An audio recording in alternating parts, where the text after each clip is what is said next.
নেপালে চলমান সহিংস বিক্ষোভে অন্তত ২২ জন নিহত হওয়ায় গভীর উদ্বেগ প্রকাশ করেছেন ভারতের প্রধানমন্ত্রী নরেন্দ্র মোদী। একই সঙ্গে প্রধানমন্ত্রী কেপি শর্মা ওলির পদত্যাগের প্রেক্ষাপটে তিনি নেপালের জনগণকে শান্তি বজায় রাখার আহ্বান জানিয়েছেন। ৮ সেপ্টেম্বর এক্সে দেওয়া বার্তায় মোদী লেখেন, নেপালে সাম্প্রতিক সহিংসতা হৃদয় বিদারক, তরুণদের প্রাণহানি গভীরভাবে মর্মাহত করেছে। নেপালের স্থিতিশীলতা ও শান্তি ভারতের জন্য অত্যন্ত গুরুত্বপূর্ণ। তিনি জানান, পরিস্থিতি পর্যালোচনায় ভারতের মন্ত্রিসভার নিরাপত্তা কমিটি বৈঠকে বসছে। এর আগে ৮ সেপ্টেম্বর সংসদ ভবনের সামনে সহিংস বিক্ষোভে নিরাপত্তা বাহিনীর গুলিতে প্রাণহানি ঘটে। সরকার কারফিউ জারি করে এবং সামাজিক যোগাযোগ মাধ্যমের উপর নিষেধাজ্ঞা প্রত্যাহার করে নেয়। ৯ সেপ্টেম্বর প্রধানমন্ত্রী ওলি রাষ্ট্রপতির কাছে পদত্যাগপত্র জমা দেন। তিনি বলেন, রাজনৈতিক সমাধান সহজ করতেই এই সিদ্ধান্ত নিয়েছেন।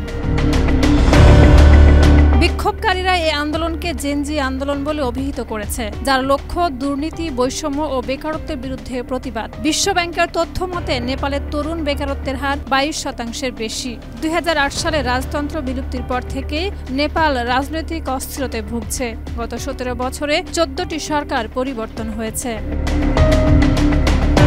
নেপালের উপর চীনের প্রভাব বাড়তে থাকায় দেশটির স্থিতিশীলতা ভারত কৌশলগতভাবে গুরুত্বপূর্ণ বলে মনে করছে।